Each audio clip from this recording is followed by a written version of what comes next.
नमस्कार दोस्तों, स्वागत है आप सभी का आपके अपने YouTube चैनल एस्पिरेशन क्लासेस में। दिस इज पूजा वर्मा। दोस्तों, आज 19 जुलाई 2022 से रिलेटेड डेली करंट अफेयर्स के मैं आपके लिए बहुत ही इंपॉर्टेंट एंड यूजफुल क्वेश्चंस लेकर के आई हूं। दोस्तों, आप किसी प्रकार के एग्जाम की तैयारी कर रहे हैं, उन सभी एग्जाम्स के पॉइंट ऑफ व्यू से हमारा आज का ये वीडियो आपके लिए बहुत ही यूजफुल रहने वाला है। तो दोस्तों, हमारे वीडियो को अंत तक जरूर देखें। लेकिन दोस्तों, 19 जुलाई का करंट अफेयर स्टार्ट करने से पहले हम कल का यानी कि 18 जुलाई का रिवीजन करेंगे, क्योंकि दोस्तों रिवीजन करने से क्या होता है, हमें अपने क्वेश्चंस प्रीवियस डे के लर्न रहते हैं।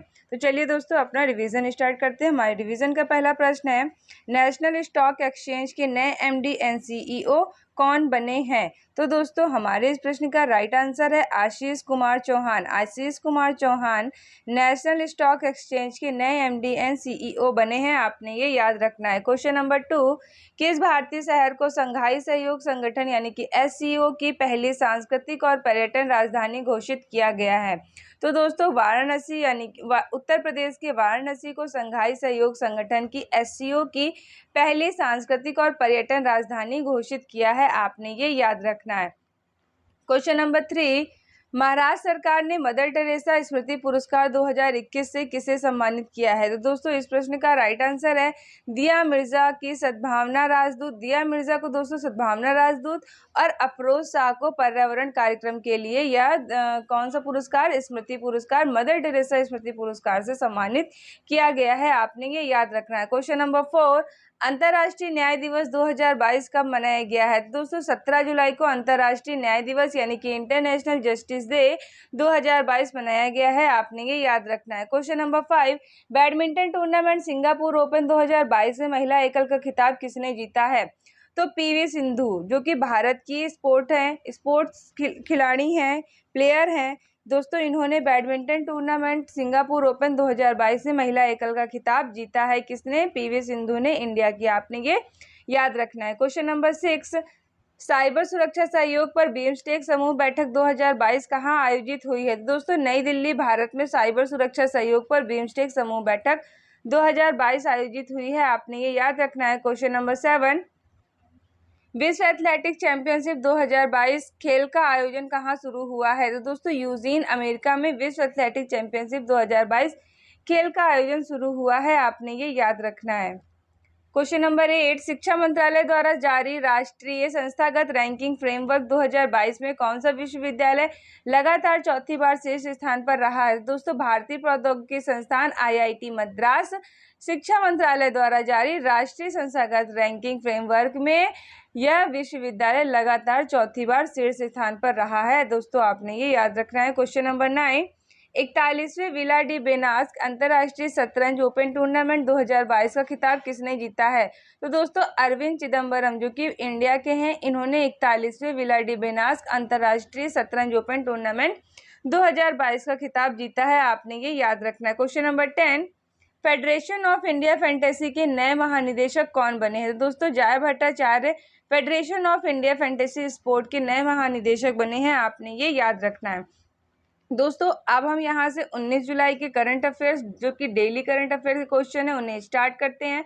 और चलिए दोस्तों, क्वेश्चन नंबर 1, इंटरनेट सेवा शुरू करने वाला भारत का पहला राज्य कौन सा बना है? तो दोस्तों, हमारे इस प्रश्न का राइट आंसर हो जाएगा option number B, Kerala. Important points है अपने इस प्रश्न को हम और जानते हैं। तो केरल भारत का पहला राज्य बन गया है जिसके पास अपनी इंटरनेट सेवा है। Kerala fibre optical network limited को दूरसंचार विभाग से इंटरनेट सेवा प्रदाता लाइसेंस मिल गया है। केरल सरकार ने 1,548 करोड़ रुपए की फाइबर ऑप्टिकल नेटवर्क योजना को मंजूरी दी थी। इस योजना से करीब 20 लाख गरीब परिवारों को free high speed internet connection दिया जाएगा। दोस्तों, आपने ये याद रखना है। क्वेश्चन नंबर 2, उपभोक्ताओं के अधिकारों के बारे में जागरूकता फैलाने के लिए जागृति नामक शुभंकर को किसने लॉन्च किया है? तो दोस्तों, हमारे इस प्रश्न का राइट आंसर हो जाएगा ऑप्शन नंबर ए, उपभोक्ता मामलों के विभाग DOCA ने नई दिल्ली के द्वारा। आपने ये याद रखना है। इम्पॉर्टेंट पॉइंट्स है, अपने इस प्रश्न को हम और समझते हैं। तो उपभोक्ता मामलों के विभाग अपने उपभोक्ताओं को सशक्त बनाने के लिए और उनके अधिकारों के बारे में जागरूकता पैदा करने के लिए जागृति नामक शुभंकर को लॉन्च किया है। जाट एक सशक्त उपभोक्ता के रूप में पेश किया जाएगा जो उपभोक्ता अधिकारों के बारे में जागरूकता फैलाएगी और उपभोक्ताओं की समस्याओं का समाधान भी करेगी। जागृति शुभंकर को इसके सभी मीडिया अभियान टैगलाइन जागो ग्राहक जागो के साथ भी दिखाया जाएगा। दोस्तों, पीयूष गोयल उपभोक्ता मामलों एवं विभाग के प्रमुख मंत्री हैं। दोस्तों, आपने ये याद रखना है कि उपभोक्ता मामलों के विभाग के प्रमुख मंत्री कौन है? पीयूष गोयल जी। क्वेश्चन नंबर 3, ग्रामीण विद्युतीकरण निगम लिमिटेड के नए निदेशक तकनीकी कौन बने हैं? तो दोस्तों, हमारे इस प्रश्न का राइट आंसर हो जाएगा option number C, V K Singh. V K Singh ग्रामीण विद्युतीकरण निगम लिमिटेड के नए निदेशक बने हैं। आपने ये याद रखना है। इंपॉर्टेंट पॉइंट्स है, अपने इस प्रश्न को हम और समझते हैं। तो वीके सिंह ग्रामीण विद्युतीकरण निगम लिमिटेड के नए निदेशक बने हैं। REC लिमिटेड यानी कि रूरल इलेक्ट्रॉनिक्स कॉरपोरेशन लिमिटेड, इसका फुल फॉर्म होगा। दोस्तों, ग्रामीण विद्युतीकरण निगम लिमिटेड भारत के बिजली क्षेत्र में एक सार्वजनिक बुनियादी ढांचा वित्तीय कंपनी है। इसकी स्थापना की यदि हम बात करें तो इसकी स्थापना हुई थी 25 जुलाई 1969। मुख्यालय इसका कहाँ है? मुख्यालय इसका नई दिल्ली में। आपने ये याद रखना है। क्वेश्चन नंबर 4, अंतर्राष्ट्रीय निशान मंडेला दिवस 2022 कब मनाया गया है? तो दोस्तों, हमारे इस प्रश्न का राइट आंसर हो जाएगा ऑप्शन नंबर बी, 18 जुलाई को नेल्सन मंडेला दिवस। दोस्तों, यहाँ पे थोड़ा सा टाइपिंग में मिस्टेक हो गई है। यहाँ पे निशान ना हो करके नेल्सन मंडेला होगा। ठीक है दोस्तों, तो नेल्सन मंडेला दिवस 2022 कब मनाया गया है? 18 जुलाई को नेल्सन मंडेला दिवस मनाया गया है। इंपॉर्टेंट पॉइंट से अपने इस प्रश्न को हम और समझते हैं। तो दोस्तों, ये दिवस नोबेल शांति पुरस्कार विजेता और दक्षिण अफ्रीका के पूर्व राष्ट्रपति नेल्सन मंडेला की जयंती के उपलक्ष्य में मनाया जाता है। दोस्तों, यदि हम वर्ष 2022 की थीम की बात करें तो थीम है इस वर्ष की do what you can with what you have where you are. दोस्तों, थीम बहुत इंपॉर्टेंट होती है। कभी कभी हमारे एग्जाम में डायरेक्ट हमसे थीम्स पूछ ली जाती हैं, इसलिए आपको थीम बहुत अच्छे से लर्न करनी चाहिए। क्वेश्चन नंबर 5 देखते हैं। केंद्रीय अप्रत्यक्ष कर और सीमा शुल्क बोर्ड ने खाद्य वस्तुओं के बिना ब्रांड वाले पहले से पैक किए गए खाद्य पदार्थों पर कितनी GST प्रतिशत लगाने की घोषणा की है? तो दोस्तों, हमारे इस प्रश्न का राइट आंसर हो जाएगा option number C, 5%। Important point से अपने इस प्रश्न को हम और समझते हैं। तो केंद्रीय अप्रत्यक्ष कर और सीमा शुल्क पहले से पैक किए गए। दोस्तों, यहाँ पैक होगा पहले से पहले से पैक किए गए खाद्य पदार्थों पर 5% GST लगाने की घोषणा की है। इससे पहले केवल ब्रांडेड सामान पर क्या दोस्तों टैक्स लगाया जाता था। खुदरा कारोबार या वितरक से 25 kg पैक सामान लाकर उसे खुले में बेचता था तो इस पर GST नहीं लगती थी। तो दोस्तों, आपने ये इंपॉर्टेंट फैक्ट है, ये याद रखना है। दोस्तों, क्वेश्चन नंबर 6 देखने से पहले हम आपसे कहना चाहेंगे, यदि आपको हमारी वीडियो की क्वालिटी और कंटेंट पसंद आ रहा हो तो हमारे वीडियो को दोस्तों लाइक जरूर करें, अपने दोस्तों में ज़्यादा से ज़्यादा शेयर करके हमारे चैनल को भी सब्सक्राइब कर लें। तो चलिए दोस्तों, क्वेश्चन नंबर 6 पढ़ते हैं। बैडमिंटन टूर्नामेंट सिंगापुर ओपन 2022 के सुपर 500 में पुरुष एकल का खिताब किसने जीता है? तो दोस्तों, हमारे इस प्रश्न का राइट आंसर हो जाएगा एंथनी सिनुसुका गिंटिंग, जो कि दोस्तों कहाँ की हैं? इंडोनेशिया की हैं। इंपॉर्टेंट पॉइंट से अपने इस प्रश्न को हम और समझते हैं। तो इंडोनेशिया के बैडमिंटन खिलाड़ी एंथनी सिनुसुका गिंटिंग ने जापान के नारोका कोडाई को हराकर सिंगापुर ओपन 2022 में पुरुष एकल का खिताब जीत लिया है। आयोजन स्थल की यदि हम बात करें तो इसका आयोजन स्थल है सिंगापुर। क्वेश्चन नंबर 7, 8000 लंबी अंतर्राज्यीय सीमा विवाद को सुलझाने के लिए नमसाई घोषणा इन दो राज्यों पर हस्ताक्षर किए हैं। तो दोस्तों, हमारे इस प्रश्न का राइट आंसर हो जाएगा ऑप्शन नंबर ए, असम और अरुणाचल प्रदेश। इंपॉर्टेंट पॉइंट्स है, अपने इस प्रश्न को हम और समझते हैं। तो असम और अरुणाचल प्रदेश 8,000 लंबी अंतर्राज्यीय सीमा विवाद को सुलझाने के लिए नामसाई घोषणा पर हस्ताक्षर किए हैं। ये नामसाई जगह पर समझौता होने की वजह से रखा गया है। इस समझौते के तहत दोनों राज्य सरकारों का लक्ष्य बहुत कम समय में संपूर्ण सीमा विवाद को हल करना है। इस समझौते के तहत दोनों राज्य 12 विवादित जिलों के 12 क्षेत्रीय समितियों का गठन करेंगे। दोस्तों आपने ये भी इंपॉर्टेंट पॉइंट को याद रखना है। क्वेश्चन नंबर 8, इंटरनेशंस द्वारा जारी एक्सपेट इनसाइडर रैंकिंग 2022 के अनुसार प्रवासियों के लिए दुनिया के सबसे अच्छी जगहों में कौन सा देश शीर्ष स्थान पर रहा है? तो दोस्तों हमारे इस प्रश्न का राइट आंसर हो जाएगा option number D, Mexico.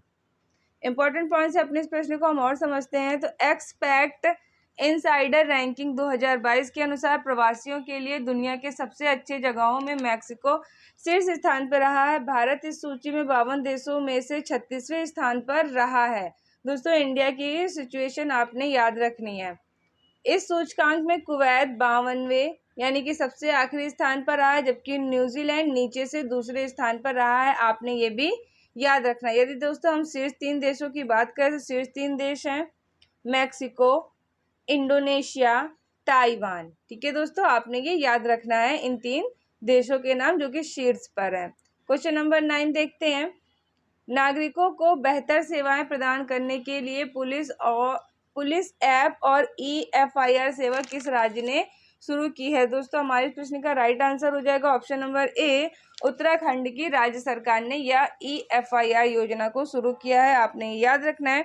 Important point से अपने इस प्रश्न को हम और समझते हैं। तो उत्तराखंड के मुख्यमंत्री पुष्कर सिंह धामी ने नागरिकों को बेहतर सेवाएं प्रदान करने के लिए उत्तराखंड पुलिस ऐप और EFIR सेवा शुरू किया है। उत्तराखंड पुलिस ऐप के माध्यम से अब आम लोग वेब पोर्टल या मोबाइल फोन के जरिए अपने चोरी हुए वाहनों व गुमशुदा दस्तावेजों को ऑनलाइन रिपोर्ट राज्य के किसी भी जनपद से घर बैठे कर सकेंगे। दोस्तों आपने ये इंपॉर्टेंट पॉइंट को याद रखना है। क्वेश्चन नंबर 10, किस मंत्रालय की वेबसाइट ने राष्ट्रीय ई-गवर्नेंस सेवा वितरण आकलन 2022 में प्रथम स्थान हासिल किया है? तो दोस्तों हमारे इस प्रश्न का राइट आंसर हो जाएगा ऑप्शन नंबर डी, गृह मंत्रालय ने। इंपॉर्टेंट पॉइंट से अपने इस प्रश्न को हम और समझते हैं। तो राष्ट्रीय ई-गवर्नेंस सेवा वितरण आकलन में केंद्रीय मंत्रालयों के वेब पोर्टल के तहत गृह मंत्रालय की वेबसाइट ने प्रथम स्थान हासिल किया है। केंद्रीय मंत्रालय सेवा पोर्टल के तहत राष्ट्रीय अपराध रिकॉर्ड ब्यूरो के डिजिटल पुलिस पोर्टल ने इस मूल्यांकन में दूसरा स्थान हासिल किया है। इन वेबसाइट का मूल्यांकन करने का उद्देश्य नागरिकों को ऑनलाइन सेवा प्रदान करने के लिए राज्यों, केंद्र शासित प्रदेशों, केंद्र सरकार की प्रभावशीलता में सुधार करना है। आपने दोस्तों ये याद रखना है। दोस्तों यदि हम गृह मंत्रालय के प्रमुख मंत्री की बात करें तो दोस्तों कौन है? अमित शाह। आपने इन्हें भी याद रखना है।